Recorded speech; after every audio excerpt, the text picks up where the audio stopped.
అందరికీ నమస్కారం. మరి నిన్న కేటీఆర్ ఏదైతే మహిళలను ఉద్దేశించి వ్యాఖ్యానం చేశారో దాని మీద ఖండించడానికి నేను ఈ వీడియో విడుదల చేయడం జరుగుతూ ఉంది.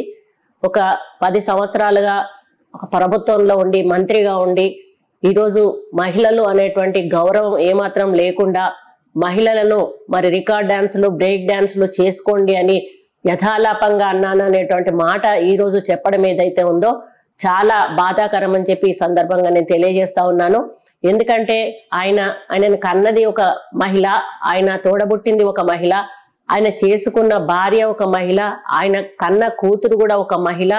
అటువంటి వ్యక్తి ఒక మహిళలను కించపరిచే విధంగా మాట్లాడడం, లక్షలాది తెలంగాణ ప్రజలను ఆడబిడ్డలను ఈరోజు ఉద్దేశించి ఆ మాట మాట్లాడడం, వాళ్ళందరినీ కూడా అవమానపరిచినట్టు ప్రతి ఒక్కరు కూడా ఈరోజు బాధపడతా ఉన్నారు. ఏదో చెప్పుతో కొట్టి అందరి ముందట మరి వెనకాలకు వచ్చి సారీ చెప్పినట్టుగా పబ్లిక్ గా మహిళలను మరి రికార్డ్ డాన్సులు బ్రేక్ డాన్సులు చేసుకోండి అనేటువంటి మాట మాట్లాడి మళ్ళీ ఏదో ట్విట్టర్ లో సారీ అని చెప్పి నేను సారీ చెప్పాను అనేటువంటి మాట కూడా మాట్లాడడం కరెక్ట్ కాదు. అయ్యా, ట్విట్టర్ ఫాలో అయ్యేది ఎవరు? చదువుకున్న వాళ్ళు, ఎడ్యుకేటెడ్స్, ఇంటెలెక్చువల్స్, వాళ్ళు ఫాలో అవుతారు. నువ్వు అన్నది ఎవరు? గ్రామీణ ప్రాంత ప్రజలు, గ్రామీణ ప్రాంతం నుంచి వచ్చేటువంటి మహిళలు ఎవరైతే ఉన్నారో వాళ్ళు బస్సుల్లో ప్రయాణం చేస్తూ ఉంటే వాళ్ళను ఉద్దేశించి మాట్లాడిన మాటలు నువ్వు అవెవరు కూడా ట్విట్టర్లో చూడరు. నువ్వు బహిరంగంగా క్షమాపణ చెప్పి ముక్కు నేలకు రాయాల్సిన అవసరం ఎంతైనా ఉందని ఈ సందర్భంగా హెచ్చరిస్తా ఉన్నాను కేటీఆర్ని. ఇంకా మీ అహంకారం తగ్గలేదు, మీ అహంకారపు మాటలు తగ్గలేదు. మీరు ఇంకా ప్రభుత్వంలోనే ఉన్నాననేటువంటి ఫీలింగ్ తోటి మాట్లాడుతూ ఉన్నారు. ముందు అది మానుకోండి అని చెప్తా ఉన్నాను. ఉచిత బస్సులు పెట్టిన దగ్గర నుంచి మేము చూస్తా ఉన్నాము. ఉచిత బస్సుల మీద మీరు చాలా హాస్యాస్పదంగా పెద్ద పెద్ద జోకులు వేస్తూ మేమేదో పెద్ద హీరోలం అనుకునే పద్ధతిలో మీరు మాట్లాడడం ఏదైతే ఉందో అది చాలా తప్పు కేటీఆర్, చాలా తప్పు. ఈరోజు నిరుపేదలు ఒక తల్లిగారింటికి వెళ్ళాలన్నా కూడా భర్తను మరి కిరాయికి ఛార్జీలు అడుక్కొని అత్తనో మామనో అడుక్కొని పోయేటువంటి పరిస్థితి గతంలో ఉండే. ఏదైనా హాస్పిటల్కి వెళ్ళాలన్నా కూడా వాళ్ళ దగ్గర కనీసం బస్ కిరాయి కూడా ఉండేటువంటి పరిస్థితి ఆ రోజు లేదు. కానీ ఈ రోజు ఈ ప్రభుత్వం వచ్చిన తర్వాత ఏదైతే ఉచిత బస్సు ప్రయాణం ఏర్పాటు చేయడం జరిగిందో లక్షలాది మంది మహిళలు ఊర్ల నుంచి డైరెక్ట్ గా 2-3 ఒక జత కలిసి హైదరాబాద్కు వచ్చి ఇక్కడ హైదరాబాద్ లో ఉస్మానియా, గాంధీ ఇటువంటి హాస్పిటల్స్ లో వాళ్ళు చూపించుకోవడమే కాకుండా అవసరమైన వైద్య సదుపాయాలన్నీ కూడా ఇక్కడ తీసుకొని ఆపరేషన్లు అవసరమైతే ఆపరేషన్లు కూడా ₹1 ఖర్చు లేకుండా చేసుకొని వాళ్ళ ఆరోగ్యాలను బాగు చేసుకుంటున్నారనే విషయాన్ని నువ్వు మర్చిపోతా ఉన్నావు. అదే ఉచిత బస్సులో ఎన్నో మరి తీర్థయాత్రలు తిరగాలనేటువంటి ఆలోచన మహిళల్లో ఉంటుంది. కానీ వెళ్ళాలంటే ప్రజలకు డబ్బులు లేక వాళ్ళ దగ్గర మరి అడుక్కోలేక దేవుడి మీద భక్తి ఉన్నా కూడా పోలేనటువంటి మహిళలు ఈరోజు ఒక గ్రూప్ లాగా తయారై ఈ తీర్థయాత్రలు తిరిగి దేవుళ్ళందరినీ కూడా దర్శించుకొని రావడం జరుగుతూ ఉంది. అటువంటి మహిళలను పట్టుకొని ఈరోజు నువ్వు బ్రేక్ డాన్స్లో రికార్డింగ్ డాన్స్లో అని మాట్లాడడం ఏదైతే ఉందో వాళ్ళను పూర్తిగా మహిళా జాతిని ఈరోజు నువ్వు అవమానపరిచినట్టుగా నేను భావిస్తా ఉన్నాను.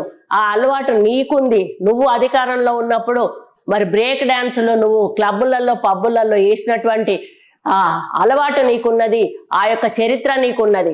అది ఈరోజు మరి తెలంగాణ మహిళల మీద రుద్దడం ఏదైతే ఉందో అది కరెక్ట్ కాదు. నువ్వేసుకో రికార్డు డాన్సులు కానీ ఇంకొకసారి తెలంగాణ మహిళల గురించి కానీ ఉచిత బస్సు ప్రయాణాల గురించి కానీ మాట్లాడితే మర్యాదగా ఉండదని చెప్పి ఈ సందర్భంగా నిన్ను హెచ్చరిస్తా ఉన్నాను. మరి రేవంత్ రెడ్డి గారు అవమానించారు అని అంటారు. ఆయన అక్కలు అని గౌరవంగా మాట్లాడారు కానీ నీలాగా రికార్డ్ డాన్స్లు వేసుకోమనో లేకపోతే బ్రేక్ డాన్స్లు వేసుకోమనో మాట్లాడలేదు. జరిగిన వాస్తవాన్ని ఆయన చెప్పడం జరిగింది తప్పితే ఏదో ఊహాభరితమైనటువంటి ఒక మాటను ఆ రోజు రేవంత్ రెడ్డి గారు మాట్లాడలేదు.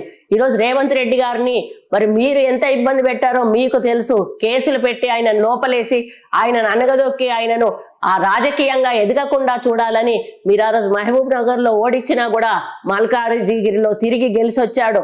మళ్ళీ ఎన్నికల్లో ఆయన మరి మొత్తం స్టేట్ అంతా కూడా తిరిగి కాంగ్రెస్ పార్టీకి ఊతమిచ్చి ఈరోజు కాంగ్రెస్ పార్టీని ఒంటి చేత్తో అధికారంలోకి తీసుకొచ్చారు. రాహుల్ గాంధీ, ప్రియాంక గాంధీ, సోనియా గాంధీ గారి నాయకత్వంలో అనేది నువ్వు మర్చిపోతా ఉన్నావు.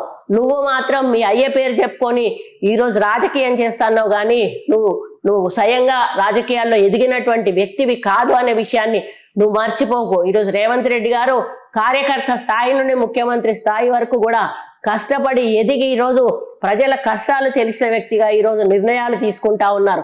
అటువంటి రేవంత్ రెడ్డి గారి గురించి విమర్శించే నైతిక హక్కు మీకు లేదు అని చెప్పి సందర్భంగా నేను తెలియజేస్తా ఉన్నాను.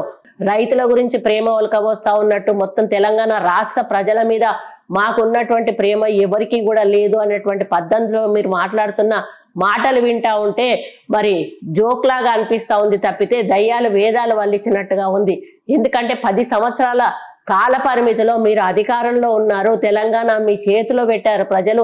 అయినా కూడా మీరు రైతులకు ఈ సమయత్తు సహాయం చేయకపోగా వాళ్ళు ఆత్మహత్యలు చేస్తున్న వాళ్ళని పట్టించుకోలేదు, వాళ్ళకు రైతులకు రుణమాఫీ ఒక కాలంలో చేయలేదు.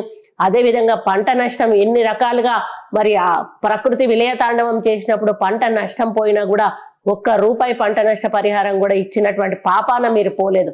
అటువంటి వాళ్ళు ఈ రోజు రైతుల మీద ప్రేమ ఒలకబోయడం ఏదైతే ఉందో అది చాలా హాస్యాస్పదంగా ఉందని చెప్పి నేను కేటీఆర్ కి తెలియజేస్తా ఉన్నాను. అసలైన తొలి వెలుగు. ఫాలో వాట్సాప్ @తొలి వెలుగు official.